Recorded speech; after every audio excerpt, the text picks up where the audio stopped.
Hello everyone, my self जय पटेल और आज के इस वीडियो में हम डिस्कस करने वाले हैं आपके एडीए का चैप्टर नंबर 9 जिसका नाम है introduction to NP completeness. Right, तो ये एक वन शॉट वीडियो है जिसके अंदर इस एक ही वीडियो के अंदर हम पूरा ये चैप्टर कंप्लीट करने वाले हैं।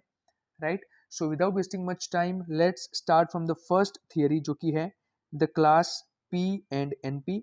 और इसमें भी हम सबसे पहले देखने वाले हैं क्लास पी के बारे में। राइट, तो देखते हैं कि क्लास पी क्या होता है और इसकी क्या डेफिनेशन है।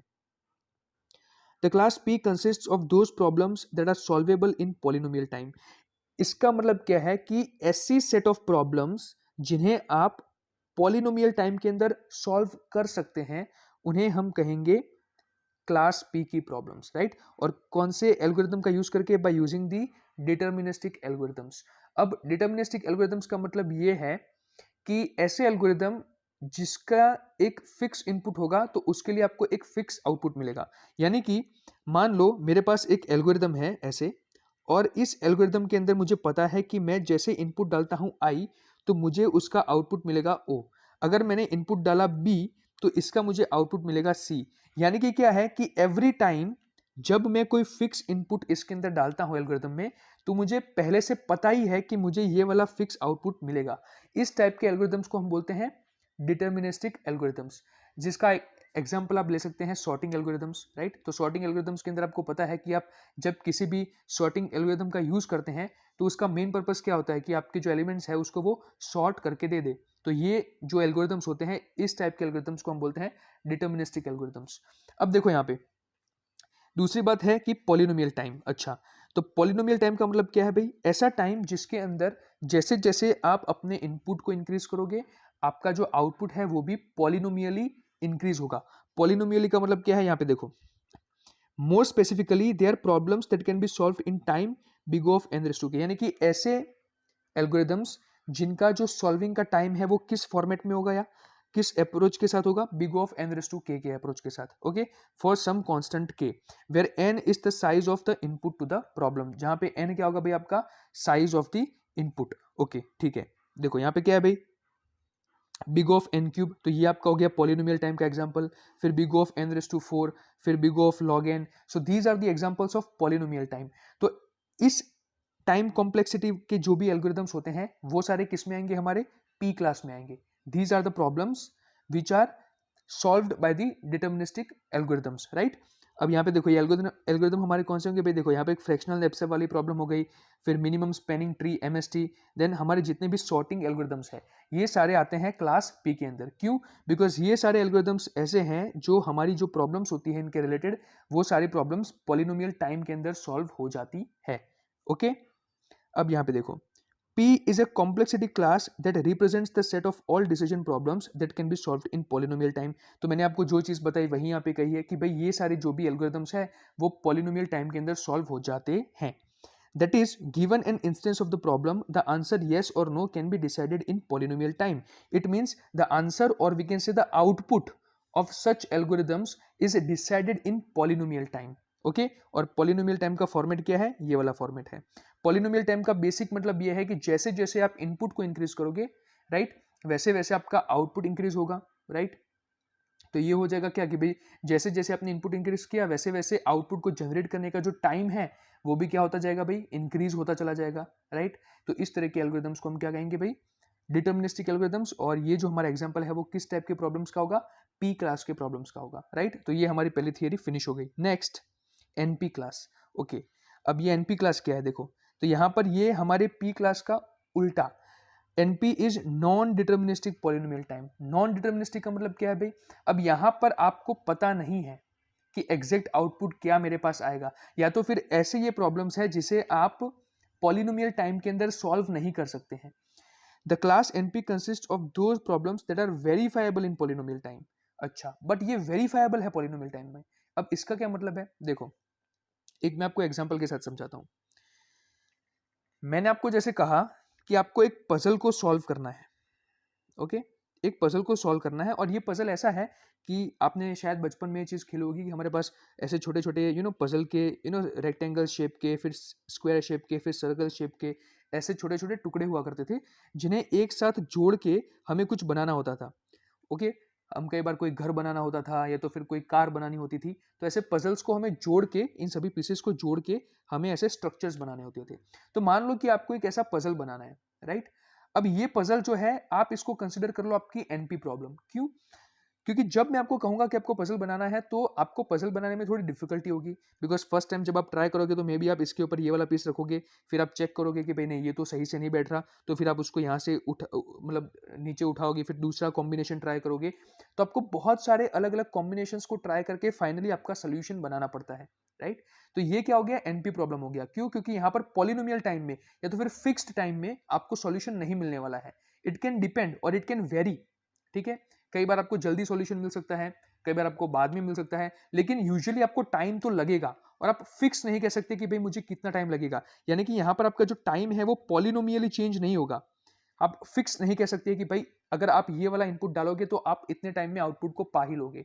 तो ये जो प्रॉब्लम्स हुए इनको हम कहेंगे एनपी प्रॉब्लम्स। बट यहां पर देखो एक दूसरी स्टेटमेंट भी लिखी थी, but they are verifiable in polynomial time. अब इसका क्या मतलब है? इसका मतलब ये है कि मान लो कि मैंने पजल को सॉल्व कर लिया, चलो मेरा पजल सॉल्व हो गया और मुझे एक कार बनानी थी, मैंने इस तरीके से सारे पीसेस को ज्वाइन करके ऐसे मेरी कार बना ली।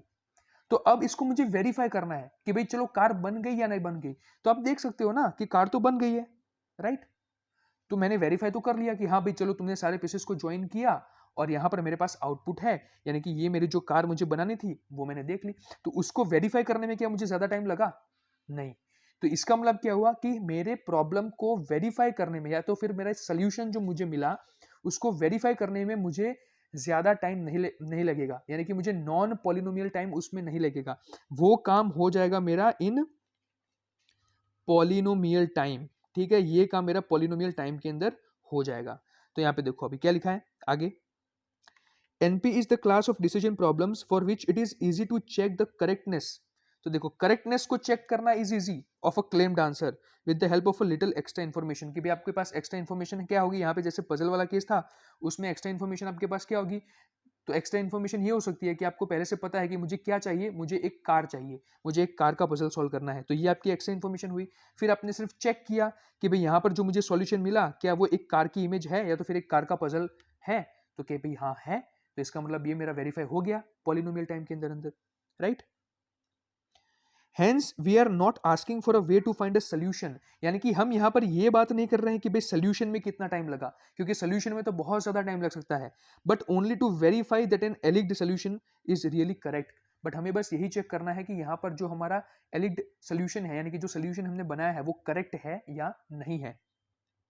Every problem in this class can be solve in exponential time. तो देखो वहां पे कौन सा टाइम लग रहा था भाई? पी क्लास के अंदर it was taking polynomial time. लेकिन एनपी क्लास के जितने भी प्रॉब्लम्स होंगे उन्हें सॉल्व होने में एक्सपोनेंशियल टाइम लगेगा। क्या होगा भाई? एक्सपोनेंशियल टाइम लगेगा यूजिंग एग्जॉस्टिव सर्च। अब ये सोच रहे होंगे कि आप एग्जॉस्टिव सर्च क्या है?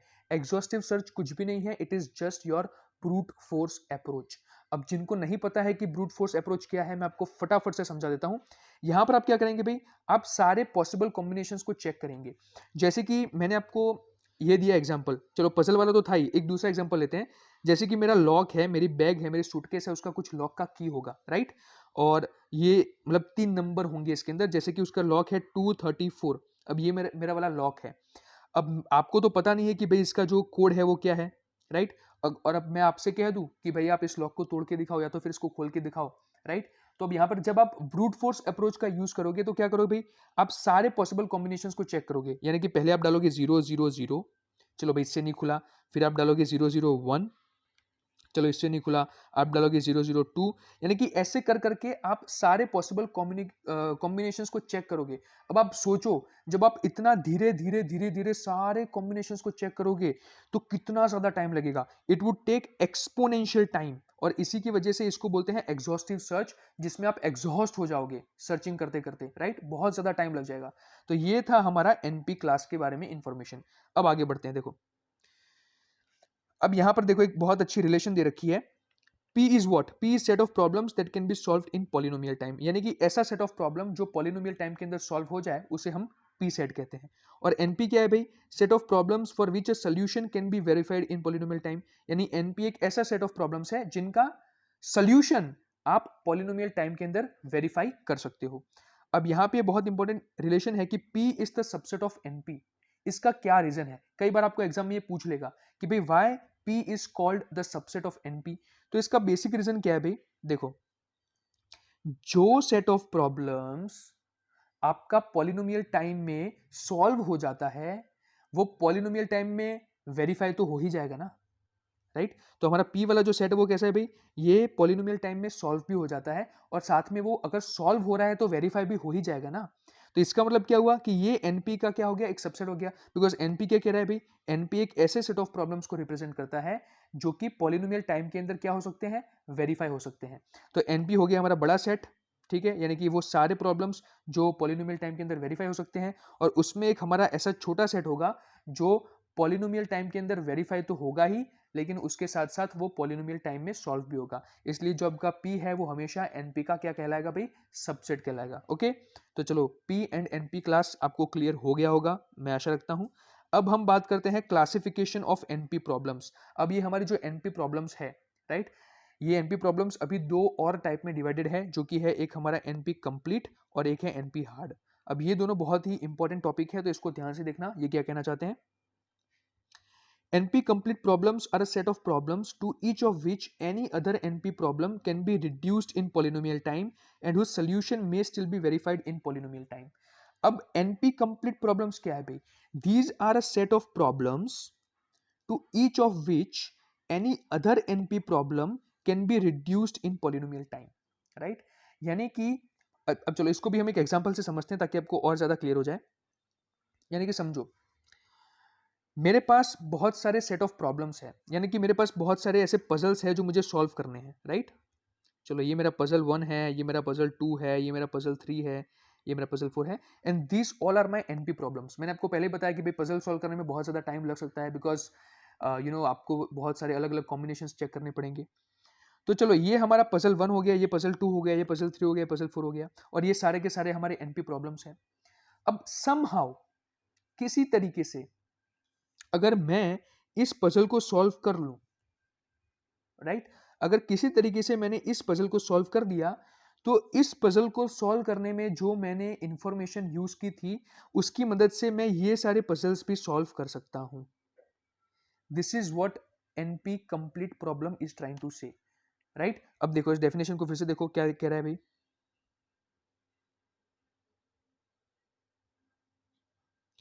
NP complete problems are a set of problems to each of which any other NP problem, यानी कि कोई दूसरी NP problem can be reduced in polynomial time and whose solution may still be verified in polynomial time. तो ये एक ऐसे set of problems है to each of which any other NP problem can be reduced, यानी कि इनके अंदर कोई दूसरी NP problem को आप reduce कर सकते हो। यानी कि देखो, ये वाला जो solution हमें मिल गया, इसके माध्यम से हम इसको जो है वो इसमें reduce कर सकते हैं, फिर इसको जो है वो इसके अंदर हम रिड्यूस कर सकते हैं, यानी कि इसकी मदद से हम इन बाकी की पजल्स का भी सोल्यूशन फाइंड कर सकते हैं। और दूसरी खास बात ये है कि जितने भी आपके सोल्यूशंस होंगे वो वेरीफाइबल होंगे इन पॉलिनोमियल टाइम, जो कि हमने NP की पहले बात की थी कि ये जिनके भी सोल्यूशन होते हैं वो सारे वेरीफाई हो जाएंगे पॉलिनोमियल टाइम के अंदर। तो NP कंप्लीट के अंदर भी यही चीज होगी कि आपका जो वो सोल्यूशन मिलेगा वो वेरीफाई हो जाएगा पॉलिनोमियल टाइम के अंदर। No polynomial time algorithm has been discovered for an NP complete problem. अब यहां पे देखो, नो पॉलिनोमियल टाइम एल्गोरिथम, यानी कि भाई ये तो है ही कि NP प्रॉब्लम्स जो है वो आप NP प्रॉब्लम्स को पॉलिनोमियल टाइम के अंदर तो सॉल्व नहीं कर पाते, वो तो आपकी P क्लास हो जाएगी प्रॉब्लम्स की। NP complete is a complexity class which represents the set of all problems X in NP for which it is possible to reduce any other NP problem Y to X in polynomial time। तो ये वाला जो sentence है वो आप ध्यान से देखो, यहाँ पर आपके सारे डाउट्स क्लियर हो जाएंगे। क्या कहा है फिर से देखो, NP complete is a complexity class, ये हमारी एक ऐसी क्लास है which represents the set of all problems X in NP, यानी कि जो रिप्रेजेंट करते हैं हमारे set of all problems X in NP for which it is possible to reduce any other NP problem Y to X in polynomial time। यानी कि ये जो आपकी प्रॉब्लम है, ठीक है, इसको आप मान लो NP कंप्लीट प्रॉब्लम, क्योंकि इसके माध्यम से आप इन सभी प्रॉब्लम्स को भी क्या कर सकते हो? सॉल्व कर सकते हो, या तो फिर इन्हें रिड्यूस कर सकते हो, राइट? तो ये सारी प्रॉब्लम्स जो होंगी वो इसमें रिड्यूस हो जाएगी, और जैसे ही वो रिड्यूस होंगी then we can solve them. Okay, in polynomial time, उसके बाद आप उसे पॉलिनोमियल टाइम के अंदर सॉल्व कर सकते हो। तो ये जो रिड्यूसिंग की प्रोसेस है वो किस में आएगी, एनपी कंप्लीट में आएगी। चलिए अब आगे बढ़ते हैं। Next is NP hard. तो एनपी हार्ड क्या है भाई, NP hard problems are those at least as hard as NP problems, यानी कि भाई ये क्या है, ये भी एनपी प्रॉब्लम्स जैसी ही हार्ड प्रॉब्लम्स है। All NP problems can be reduced to them, और आपकी जितनी भी एनपी प्रॉब्लम्स है वो सारी की सारी प्रॉब्लम्स एनपी हार्ड प्रॉब्लम्स में रिड्यूस हो जाएंगी। यानी कि ये हमारी एक ऐसी सेट ऑफ प्रॉब्लम्स है जो कि यूज होंगी किसके लिए, एनपी प्रॉब्लम्स को सॉल्व करने के लिए, क्योंकि वो सारी एनपी प्रॉब्लम्स इसमें रिड्यूस हो जाएगी। NP hard problems need not be in NP, इसका मतलब क्या हुआ कि एनपी हार्ड जो है वो एनपी प्रॉब्लम से बड़ा सेट हुआ। दे need not have solutions verifiable in polynomial time. अब ये बहुत इंपॉर्टेंट बात है, देखो एनपी हार्ड प्रॉब्लम्स जो है वो हमारे एनपी कंप्लीट के जैसा ही है, बस इन दोनों के बीच में डिफरेंस क्या है कि इनको रिड्यूस करना बहुत ही डिफिकल्ट होता है, या तो आप इनको रिड्यूस कर ही नहीं सकते एनपी हार्ड प्रॉब्लम्स को, लेकिन आप बाकी प्रॉब्लम्स को यानी कि बाकी एनपी प्रॉब्लम्स को आप एनपी हार्ड में रिड्यूस कर सकते हो। यानी कि समहाउ अगर आपको एनपी हार्ड प्रॉब्लम का सोल्यूशन मिल जाए तो आप बाकी की एनपी प्रॉब्लम्स को एनपी हार्ड प्रॉब्लम के अंदर रिड्यूस कर सकते हो। और दूसरी बात क्या थी भाई कि जो आपकी एनपी कंप्लीट प्रॉब्लम्स थी दे वर वेरीफाइबल इन पॉलिनोमियल टाइम, लेकिन ये जो आपकी एनपी हार्ड प्रॉब्लम्स होगी दे may or may not be reduced in verifiable in polynomial time. यानी कि आप इनको गारंटी के साथ नहीं कह सकते हो कि आप इन्हें वेरीफाई कर पाओगे पॉलिनोमियल टाइम के अंदर।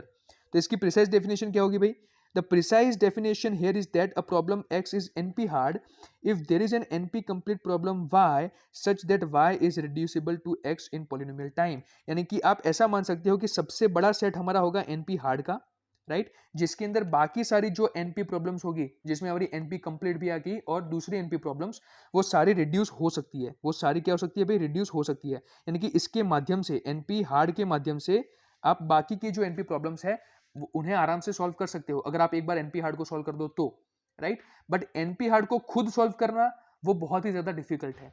और उसके साथ दूसरा पॉइंट क्या है कि भाई they need not have solutions verifiable in polynomial time, यानी कि they may or may not have the solutions which are verifiable in polynomial time. Okay चलो आगे बढ़ते हैं। तो ये देखो ये हो गई रिलेशन भाई हमारी, ये हमारा P था जो कि किसका सबसेट था, NP का सबसेट था, राइट। अब NP के अंदर ये हमारा एक NP कंप्लीट का हिस्सा होगा। ओके NP प्रॉब्लम्स का ही एक हिस्सा है NP कंप्लीट, जो कि ऐसी प्रॉब्लम्स है जिसके अंदर आप किसी दूसरे सेट ऑफ प्रॉब्लम्स को रिड्यूस कर सकते हो जब आप एक बार इसे सॉल्व कर लो पॉलिनोमियल टाइम के अंदर, राइट। तो एक बार अगर इसका सोल्यूशन मिल जाता है तो उस सोल्यूशन के माध्यम से आप दूसरी प्रॉब्लम्स को इसके अंदर रिड्यूस कर सकते हो।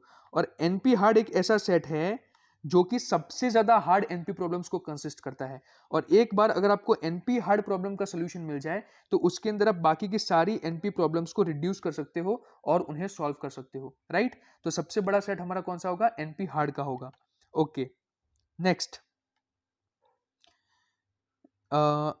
आगे बढ़ते हैं पॉलिनोमियल रिडक्शन के ऊपर। अब ये जो रिडक्शन वर्ड में यूज कर रहा था आपसे कि भाई रिड्यूस कर सकते हैं, वो एग्जैक्टली क्या है अब हम देखेंगे, right. Let us consider decision problem A which we would like to solve in polynomial time. चलो एक प्रॉब्लम कंसीडर कर लेते हैं हमारी ए, और हम चाहते हैं कि इस प्रॉब्लम को हम पॉलिनोमियल टाइम के अंदर सॉल्व कर ले, हमारा मेन टारगेट ये है। Now suppose we already know how to solve a different decision problem B in polynomial time. अब हमें एक दूसरी प्रॉब्लम पता है बी, जिसको हमें पता है कि किस तरीके से सॉल्व कर सकते हैं पॉलिनोमियल टाइम के अंदर। तो अब हम इस प्रॉब्लम बी का यूज करेंगे इस प्रॉब्लम ए को सॉल्व करने के लिए। कैसे देखते हैं चलिए। Finally, we have a procedure that transforms any instance alpha of A into some instance beta of B with the following characteristics। यानी कि हमारे पास एक ऐसी प्रोसीजर है जिसके माध्यम से हम कोई भी इंस्टेंस ले लेते हैं। इंस्टेंस यानी कि कोई भी ऑब्जेक्ट उठा लेते हैं ए का, एक छोटा सा हमने पीस उठाया इस प्रॉब्लम का, प्रॉब्लम ए का, जिसको हम क्या करना चाहते हैं भाई, ट्रांसफॉर्म करना चाहते हैं into the instance beta of B. और ये बीटा का एक छोटा सा इंस्टेंस हमने ले लिया, राइट। कौन सी कैरेक्टरिस्टिक्स होंगी इसके लिए भाई, the transformation takes polynomial time. पहला तो क्या है भाई कि जब आप अल्फा को बीटा में ट्रांसफॉर्म करें तो ये ट्रांसफॉर्म करते वक्त जो टाइम लग रहा है वो कैसा होना चाहिए भाई, पहली बात तो पॉलिनोमियल टाइम होना चाहिए। एंड सेकंड क्या है भाई, द आंसर्स आर सेम, यानी कि answer for alpha will be yes if and only if the answer for beta is also yes. यानी कि भाई बीटा का जो सोल्यूशन आएगा या तो फिर बीटा का जो आउटपुट आएगा वही आउटपुट कंसिस्टेंट रहेगा अल्फा के लिए, यानी कि वही आउटपुट अप्लाई होगा अल्फा के लिए, तभी तो हम कहेंगे कि ट्रांसफॉर्मेशन हुआ है, राइट। तो we call such a procedure a polynomial time reduction algorithm, और इस टाइप के प्रोसीजर को कहा जाता है polynomial time reduction procedure, and it provides us a way to solve problem A in polynomial time, और इसकी मदद से हम किसी भी प्रॉब्लम ए को पॉलिनोमियल टाइम के अंदर सॉल्व कर सकते हैं। अब देखते हैं कि ये जो पॉलिनोमियल रिडक्शन होता है वो कैसे यहाँ पर फंक्शन करेगा, यानी कि इसके अंदर कौन से स्टेप्स आएंगे। देखो सबसे पहले क्या है, given an instance alpha of problem A, use a polynomial time reduction algorithm to transform it to an instance beta of problem B, right. तो हमने जिस पॉलिनोमियल टाइम रिडक्शन एल्गोरिथम की बात की थी उसका यूज करके हम क्या करेंगे भाई, हमारा ये जो प्रॉब्लम ए का इंस्टेंस है अल्फा, उसको ट्रांसफॉर्म करेंगे इंस्टेंस बीटा के अंदर, जो कि हमारा प्रॉब्लम बी का है। Run the polynomial time decision algorithm for be on the instance beta, और उसके बाद क्या करना है हमें कि ये हमारा जो पॉलिनोमियल टाइम डिसीजन एल्गोरिथम है, यानी कि अब हमें जो हमारा प्रॉब्लम बी है उसका ये जो हमारा इंस्टेंस है बीटा, उसका हमें सॉल्यूशन फाइंड करना है, राइट। तो use the answer for beta as the answer for alpha, यानी कि बीटा का आपको जो आंसर मिलेगा वही आंसर आप क्या करोगे भाई, यूज करोगे अपने अल्फा के लिए। जो हमने पहले बात की थी कि भाई हमारा जो अल्फा होगा वो क्या होगा भाई, बीटा में ट्रांसफॉर्म होगा, और उसके बाद बीटा का जो कुछ भी आउटपुट होगा, यानी कि जो कुछ भी उसका आंसर रहेगा वही आंसर हम यूज करेंगे किसके लिए, अल्फा के लिए, राइट।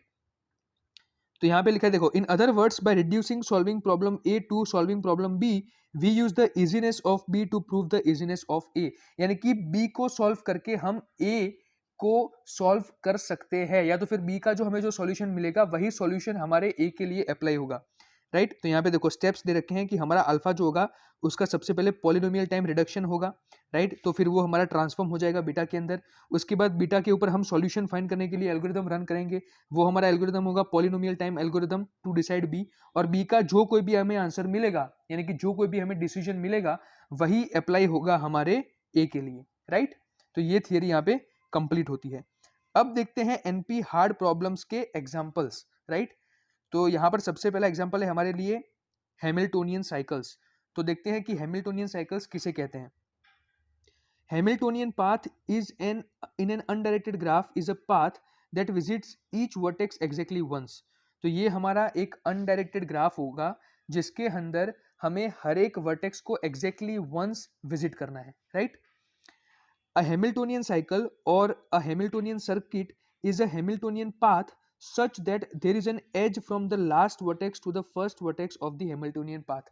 यानी कि आप अल्टीमेटली किसे हैमिल्टोनियन साइकिल आपकी कहोगे जिसके अंदर आपका जो ग्राफ होगा वो कैसा होगा, पहले तो अनडायरेक्टेड होना चाहिए, यानी कि भाई इसके अंदर कोई भी एज जो है वो डायरेक्टेड नहीं होनी चाहिए, प्लस आप हर एक नोड को एग्जैक्टली वंस विजिट करोगे तभी आप उसको हैमिल्टोनियन साइकिल कहोगे, और साथ ही में आपकी जो लास्ट नोड होगी वो आपकी फर्स्ट नोड के साथ ऐसे कनेक्टेड होनी चाहिए, यानी कि आपकी पूरी साइकिल जो है जहां से स्टार्ट हुई थी वहां पर पूरी होनी चाहिए। ओके, अब यहां पे देखो क्या लिखा है, the graph has Hamiltonian cycles. अब इस ग्राफ में जो यहाँ पर हमें दिख रहा है ग्राफ, इसमें एग्जैक्टली दो हैमिल्टोनियन साइकिल बन रही है। एक ये वाला पाथ होगा 1 3 4 5 6 7 8 2 1, तो ये वाला जो पाथ होगा वो पूरा हमारा क्या बन रहा है यहाँ पे, हैमिल्टोनियन साइकिल। ओके, कैसे देखो, यहाँ से 1 से आप सबसे पहले कहाँ जाओगे 3, तो 1 से 3 गए, फिर 3 से आप जाओगे 4, फिर 4 से आप जाओगे 5, फिर 5 से आप जाओगे 6, 6 से 7, 7 से 8, 8 से 2, ओके, एंड देन 2 से 1। तो इस तरीके से जहां से आपकी साइकिल स्टार्ट हुई थी वहां पर आपकी साइकिल खत्म हो गई। तो ये एक हो गई हमारी हैमिल्टोनियन साइकिल जिसके अंदर हमारी हर एक नोड एग्जैक्टली वंस विजिट हुई है, यानी कि हर एक नोड हमारी सिर्फ एक ही बार विजिट हुई है, राइट। और एक दूसरा सीक्वेंस हमारे पास बन रहा है यहाँ पे, कौन सा वाला, ये वाला, ओके, 1 2 8 7 6 5 4 3 1। तो इसमें भी एग्जैक्टली वैसे ही हमारी पूरी साइकिल बनेगी और हर एक नोड एग्जैक्टली वंस जो होगी वो विजिट होगी। तो इस टाइप की जो साइकिल होती है उसे हमें क्या कहते हैं, हैमिल्टोनियन साइकिल। ठीक है, चलो हैमिल्टोनियन साइकिल हमने समझ लिया। अब यहाँ पे देखो क्या लिखा हुआ है भाई, given a list of vertices and to check whether it forms a Hamiltonian cycle or not. यानी कि भाई हमें एक, उन्होंने क्या दे रखा है, सेट ऑफ वर्टाइसेस दे रखा है और हमें चेक करना है कि क्या ये एक हैमिल्टोनियन साइकिल बना रहा है या नहीं बना रहा है, यानी कि हमें सिर्फ चेक करना है कि ये क्या हैमिल्टोनियन साइकिल है या नहीं। तो उसके लिए हमें क्या करना पड़ेगा भाई, सबसे पहले count the vertices to make sure they are all there. पहले तो नंबर ऑफ वर्टिसेस चेक करो कि भाई सारी की सारी वर्टिसेस है या नहीं। उसके बाद check that each is connected to the next by an edge, यानी कि भाई हैमिल्टोनियन साइकिल की सेकंड कंडीशन कि भाई सारे एक दूसरे से एजेस से कनेक्टेड है या नहीं। And that the last is connected to the first, और फिर हमें ये चेक करना है कि जो हमारी लास्ट वर्टाइस है क्या वो फर्स्ट वर्टाइस से वापस कनेक्टेड है या नहीं है। तो ये सारी चीजें जब आप उसमें देखोगे तो आपको पता चल जाएगा कि हाँ भाई ये सारी कंडीशंस सेटिस्फाई कर रहा है, तो हम कह सकते हैं कि ये एक हैमिल्टोनियन साइकिल है। और ये जो पूरी प्रोसेस करने में जो टाइम लगता है, यानी कि वेरीफाई करने में, क्योंकि यहाँ पे हमने यही चीज की है ना, हमें चेक करना है कि ये जो हमें साइकिल दे रखी है वो हैमिल्टोनियन साइकिल है या नहीं।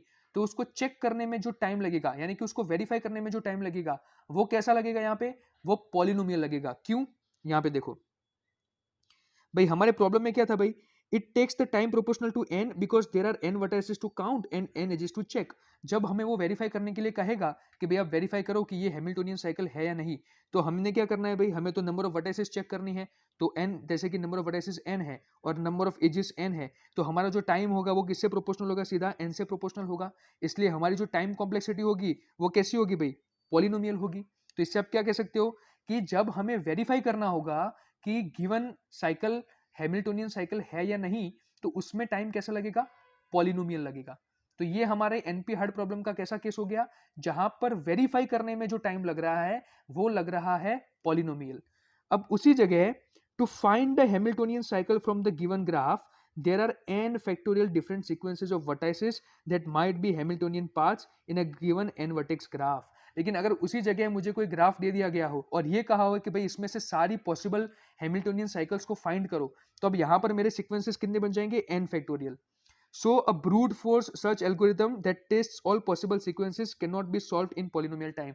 तो फिर उस केस में हमारा जो सोल्यूशन है, यानी कि एक ग्राफ में से डिफरेंट डिफरेंट जितनी भी पॉसिबल हमारी हैमिल्टोनियन साइकिल्स बन रही है, उसको चेक करने का जो टाइम है वो फिर हमारा कैसा हो जाएगा, एक्सपोनेंशियल बन जाएगा, n फैक्टोरियल आ जाएगा। तो उस केस में फिर हमारा जो ब्रूट फोर्स सर्च एल्गोरिथम है वो लगता है। और वहां पर आपको पता ही है कि जब हम ब्रूट फोर्स सर्च एल्गोरिथम लगाते हैं, यानी कि जब हम एक्सपोनेंशियल सर्च करते हैं, तो वहां पर आपका जो सॉल्यूशन है वो आपको पॉलिनोमियल टाइम में नहीं मिलेगा। तो इन शॉर्ट यहां से हम क्या कंक्लूड कर रहे हैं, हम ये कंक्लूड कर रहे हैं कि हमारी जो हैमिल्टोनियन साइकिल होती है उसके अंदर जब आपको सॉल्यूशन को वेरीफाई करना होता है, तो उस वक्त जो आपको टाइम लगेगा वो कैसा लगेगा भाई, पॉलिनोमियल लगेगा। लेकिन उसी जगह जब आपको सॉल्यूशन को फाइंड करना है, यानी कि आपको सारे possible number of Hamiltonian cycles find करने हैं आपके ग्राफ के अंदर से, तो उस वक्त जो टाइम लगेगा वो कैसा लगेगा, नॉन पॉलिनोमियल, या तो आप कह सकते हो एक्सपोनेंशियल, राइट। तो ये यहां से हमने कंक्लूड कर लिया।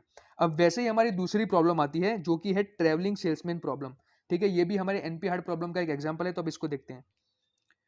सो what is traveling sales problem, let's check that. In TSP we find a tour and check that the tour contains each vertex once, then the total cost of the edges of the tour is calculated। यानी कि TSP के अंदर travelling salesman problem के अंदर actually problem ये कहना चाहती है कि एक सेल्समैन है, ओके, ये डिफरेंट डिफरेंट सिटीज को ट्रेवल करना चाहता है, और इसमें भी कंडीशन यही है कि वो हर एक सिटी को एग्जैक्टली वंस ही ट्रेवल कर सकता है। और एक और कंडीशन ये है कि जो लास्ट वाली सिटी वो विजिट करेगा वहां से वो वापस आएगा अपनी फर्स्ट वाली सिटी पे, यानी कि जहां से उसने ट्रेवलिंग स्टार्ट की होगी वो वहीं पे वापस आएगा, राइट। और दूसरा हमें ये फाइंड करना है कि ये जो कोई भी रूट चूज करेगा, ओके, उस रूट का जो टोटल कॉस्ट होगा, यानी कि जो टोटल डिस्टेंस वो ट्रेवल करेगा वो मिनिमम होना चाहिए। तो ये कुछ 3 कंडीशंस है जो हमारी ट्रेवलिंग सेल्समैन प्रॉब्लम के अंदर आती है, राइट। वो अब हम चेक करते हैं, देखो क्या लिखा हुआ है। We find the tour and check that the tour contains each vertex once, यानी कि भाई हमें ये कंडीशन रखनी है कि हर एक वर्टेक्स या तो फिर हमारी हर एक सिटी जो है वो एक ही बार विजिट होनी चाहिए। Then the total cost of the edges of the tour is calculated, और उसके बाद हमें टोटल कॉस्ट को कैलकुलेट करना होता है। How would you verify that the solution you are given really is the shortest loop? In other words, how do you know there is not another loop that's shorter than the one given to you? The only way to verify that a provided solution is the shortest possible solution is to actually solve TSP. Since it takes exponential time to solve NP, the solution cannot be checked in polynomial time. Thus, this problem is NP hard but not in NP. यानी कि देखो भाई, TSP को solve करना, यानी कि आपका जो शॉर्टेस्ट पाथ वाला रूट है वो फाइंड करना डिफिकल्ट तो है ही, लेकिन उसके साथ साथ इसका जो आपको सॉल्यूशन मिलता है उस सॉल्यूशन को वेरीफाई करना भी हार्ड है। अब इसका क्या रीजन है? इसका रीजन मैं आपको बताता हूं। देखो, जैसे कि मैंने आपको एक सॉल्यूशन दिया कि भाई आप ये वाला रूट, ये वाला रूट, ये वाला रूट, ये वाला रूट, ये वाला रूट और ये वाला रूट, जैसे आपने ये वाला रूट फॉलो किया, यहाँ तो हम एक ही रूट ले रहे हैं, पर जैसे मैंने आपको कहा कि ये वाला रूट जब आप फॉलो करोगे तो आपका जो टोटल कॉस्ट है वो कितना होगा भाई? 14 होगा, राइट? यानी कि अगर आपने इस ए सिटी से स्टार्ट किया सेल्समैन ने, और वो एक एक करके सारी विजिट को, मतलब सारी सिटीज को विजिट करता गया, तो टोटल जो कॉस्ट लगेगा, जो टोटल डिस्टेंस लगेगा वो 14 लगेगा। ठीक है, ये मेरा मुझे सॉल्यूशन मिला और ये कह रहा है कि भाई ये हमारा शॉर्टेस्ट पाथ है। ओके, लेकिन अब मुझे उसने कहा कि इसे वेरीफाई करके दिखाओ, तो मैं इसको कैसे वेरीफाई करूंगा? क्यों? क्योंकि वेरीफाई करने के लिए मुझे टीएसपी को सॉल्व करना पड़ेगा। यहां पर जब तक मैं दूसरे पाथ्स को चेक नहीं करूंगा, सॉरी ये नहीं, इसको मैं ओके, जब तक मैं दूसरे पाथ, वन सेकेंड, जब तक मैं कोई दूसरा पाथ चेक नहीं करूंगा तब तक मैं ये कंक्लूड कर ही नहीं सकता कि ये जो मुझे सॉल्यूशन मिला है वो ऑप्टिमल है, यानी कि ये मेरा राइट सॉल्यूशन है या तो फिर ये मेरा शॉर्टेस्ट पाथ है। यानी कि ये कहना चाह रहा है कि यहां पर सॉल्यूशन को वेरीफाई करने के लिए भी आपको एक्सपोनेंशियल टाइम लगेगा। आपको समझ में आ रहा है ये बात? Okay, let's take another good example ताकि आपको ये अच्छे से क्लियर हो। देखो, जैसे कि ये मैं अलग अलग ले लेता हूँ नोड्स हमारी सिटीज के तौर पे, ठीक है? अब यहाँ से हम इसको विजिट करना स्टार्ट करेंगे। ओके, अब देखो, एक तो पॉसिबल ये है, फिर एक ये होगा, फिर एक ये पाथ होगा, एक ये पाथ होगा, एक ये पाथ होगा, एक ये पाथ होगा, राइट? अब यहाँ से जैसे मैंने स्टार्ट किया और ये अलग अलग सिटीज को मैंने विजिट करना शुरू किया, यहाँ से ये डिस्टेंस हुआ 1, यहाँ से ये 1 हुआ, यहाँ से ये 1 हुआ, यहाँ से ये 1 हुआ, यहाँ से ये 1 हुआ, यहाँ से 1 हुआ, राइट? और उसी जगह मेरे पास एक दूसरा सॉल्यूशन है जहाँ से मैंने इसको यहाँ से ऐसे विजिट किया, फिर इसको मैंने यहाँ से ऐसे विजिट किया, इसको मैंने यहाँ से ऐसे विजिट किया, इसको मैंने यहाँ से ऐसे विजिट किया, इसको मैंने यहाँ से ऐसे विजिट किया और इसको मैंने यहाँ से ऐसे विजिट किया, और इसका कॉस्ट है भाई 2 1 2 1 2 1, ठीक है? अब कोई बंदा मेरे पास आता है और मुझे ये कहता है कि भाई इसका जो टोटल कॉस्ट है, यानी कि इस सिटी से जब मैं स्टार्ट करके जाता हूँ और सारी सिटीज़ को एग्जैक्टली वंस ट्रेवल करता हूँ, तो इसका जो टोटल कॉस्ट है वो अगर कह रहा है जैसे 2 + 1 3, 3 + 2 5, 5 + 1 6, 6 + 2 8, 8 + 1 9, ओके? तो उसने मुझे इसका कॉस्ट बताया 9 और उसने कहा कि भाई यही हमारा शॉर्टेस्ट पाथ है और अब मुझे इस चीज़ को वेरीफाई करना है। तो इस चीज़ को वेरीफाई करने के लिए मुझे क्या करना पड़ेगा?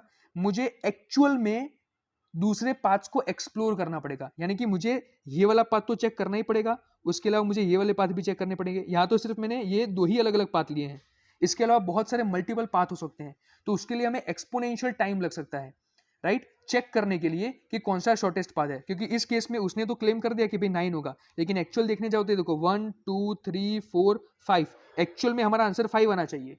तो यही यहाँ पे कहना चाह रहा है कि ट्रेवलिंग सेल्समैन प्रॉब्लम क्या है? The only known way to verify that a provided solution is the shortest possible solution is to actually solve TSP, यानी कि आपको TSP को solve करना पड़ेगा।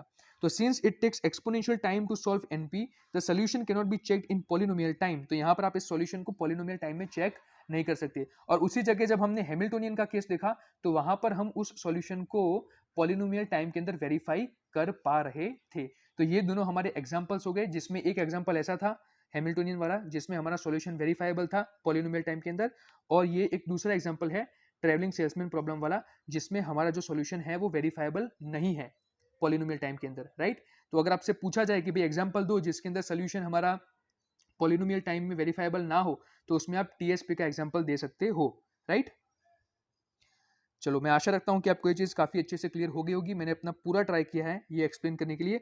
अब हम बात करते हैं नेक्स्ट थियरी के बारे में, जो है हमारा अप्रोक्सीमेशन एल्गोरिथम। तो ये बहुत ही ईजी एल्गोरिथम है, इसको फटाफट से देख लेते हैं। An optimization problem is the problem of finding the best solution from the set of all feasible solutions। अब देखो, एक तो होता है हमारा ऑप्टिमाइजेशन प्रॉब्लम, राइट? तो ऑप्टिमाइजेशन प्रॉब्लम का मतलब क्या है? Is the problem of finding the best solution, कि भाई आप बेस्ट में से बेस्ट सोल्यूशन फाइंड करो सारे पॉसिबल सोल्यूशंस में से, राइट? एक काम को करने के बहुत सारे तरीके हो सकते हैं, लेकिन ऑप्टिमाइजेशन प्रॉब्लम ये कहता है कि हमें बेस्ट सोल्यूशन को फाइंड करना है। The objective is a quantitative measure of system's performance that may be either minimized or maximized depending on the nature of a problem considered। a large number of optimization problems which are required to be solved in practice are NP complete और NP hard. और अधिकतर ये जो problems होते हैं optimisation problems वो NP complete और NP hard form के ही होते हैं. For such problems, it is not possible to design algorithms that can find exactly optimal solution to all instances of the problem in polynomial time. और हमें ये बात तो पता ही है कि भाई ये जो हमारे NP कंप्लीट और NP हार्ड के जो प्रॉब्लम्स होते हैं उसका पॉलिनोमियल टाइम के अंदर तो आप एग्जैक्टली ऑप्टिमल सोल्यूशन फाइंड नहीं कर सकते हो, right? But it may still be possible to find near optimal solutions in polynomial time. But आप एक्यूरेट एग्जैक्ट ऑप्टिमल सॉल्यूशन तो फाइंड नहीं कर पाओगे, लेकिन आप नियर ऑप्टिमल सॉल्यूशंस जरूर फाइंड कर सकते हो. In practice near optimality is often good enough. और अगर देखना जाए प्रैक्टिकल लाइफ में तो नियर ऑप्टिमल आंसर भी एक्सेप्टेबल होता है, राइट? तो अप्रोक्सीमेशन एल्गोरिथम का यहीं पे यूज होता है. An algorithm that returns near optimal solutions is called an approximation algorithm. यानी एक ऐसा एल्गोरिथम जो आपको एग्जैक्ट प्रिसाइज ऑप्टिमल सॉल्यूशन तो नहीं but near optimal solution provide करे, ऐसे एल्गोरिथम को हम कहेंगे approximation algorithm, right? Approximation algorithm की डेफिनेशन क्या होगी भाई? तो given an optimisation problem P, an algorithm A is said to be an approximation algorithm for P if for any given instance I it returns an approximate solution that is a feasible solution. यानी कि आपको near to optimal solution वो provide करेगा, right? कोई भी अगर आप optimization problem लेते हो P, तो आप मान लो एक ऐसा एल्गोरिथम हमारे पास है A जिसको हम कहेंगे approximation algorithm such that कि अगर आपका कोई given instance हो प्रॉब्लम P का, राइट? इस प्रॉब्लम P का कोई आपने इंस्टेंस लिया हो एक, तो उसका आपको क्या करेगा? रिटर्न करेगा अप्रोक्सीमेट सॉल्यूशन, और वो सॉल्यूशन आपका फिजिबल सॉल्यूशन होगा.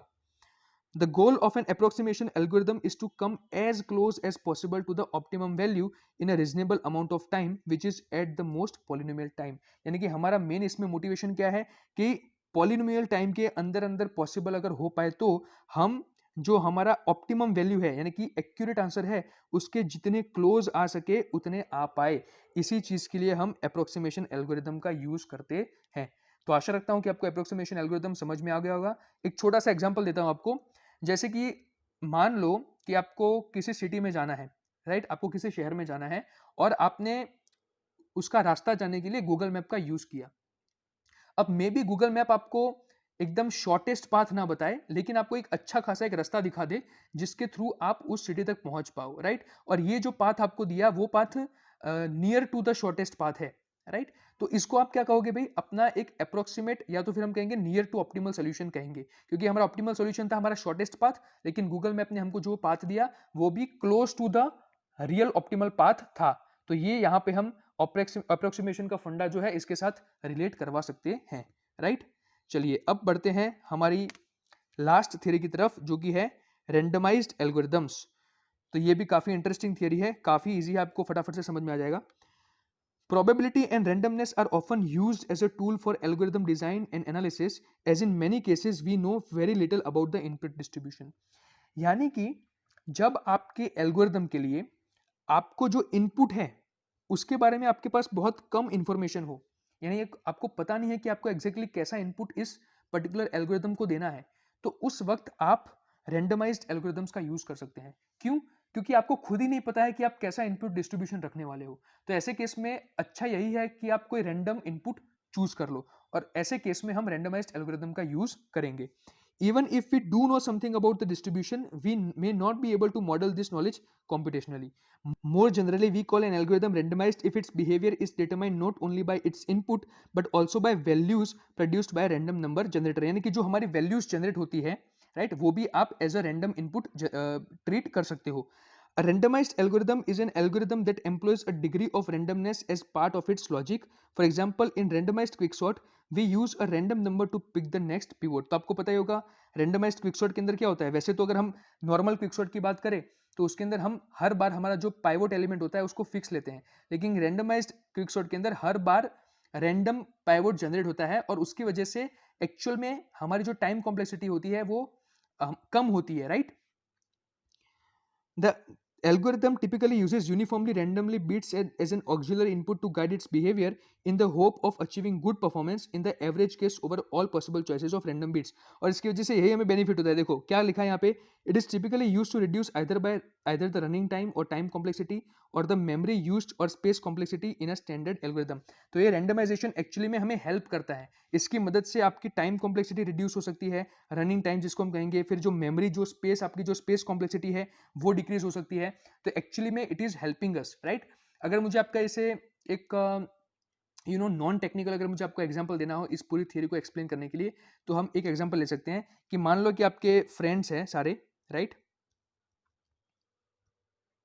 और आप सभी ने बाहर रेस्टोरेंट में जाके कुछ डिनर करने का प्लान बनाया। और हर एक फ्रेंड की अलग अलग चॉइसेस है, रेस्टोरेंट के लिए हर एक की अलग अलग प्रेफरेंसेस है हर एक फ्रेंड की। कोई किसी दूसरे रेस्टोरेंट में जाना चाहता है, कोई किसी दूसरे रेस्टोरेंट में जाना चाहता है, तो हर एक फ्रेंड की अलग अलग चॉइस है। अब आप क्या करते हो कि वोटिंग करवाते हो कि भाई आप कौन से रेस्टोरेंट में जाना चाहते हो। तो इस केस में क्या हो सकता है कि कुछ ऐसे फ्रेंड्स होंगे जिनको कोई एक रेस्टोरेंट ज़्यादा पसंद होगा, तो उसकी वजह से सबसे ज़्यादा वो वोट्स उसी रेस्टोरेंट को मिलेंगे, राइट, और आप सभी फिर उसी रेस्टोरेंट में जाएंगे। लेकिन इससे प्रॉब्लम क्या होगी कि हर बार, जितनी बार अगर आप बाहर खाने की बात करोगे, तो हर बार वो फ्रेंड्स उसी रेस्टोरेंट का नाम लेंगे। तो उसकी वजह से अलग अलग चॉइसेस होने के बावजूद जब आप वोटिंग करवाते हो, तो उसमें होता क्या है कि एक ही रेस्टोरेंट पे आपको जाना पड़ता है। लेकिन उसी जगह अगर आप ऐसा करो कि आप लकी ड्रॉ जैसा कुछ करो, यानी कि अलग अलग चिट्स लो और उन अलग अलग चिट्स में अलग अलग रेस्टोरेंट के नाम लिखो, और फिर रैंडमली अपने फ्रेंड्स को कहो, किसी एक फ्रेंड को, कि अब तू इस चिट्ठी को उठा और इसमें जो रेस्टोरेंट आएगा हम उसी रेस्टोरेंट में जाएंगे। तो उस केस में क्या होगा भाई कि आप हर बार अलग अलग रेस्टोरेंट्स को ट्राई करोगे।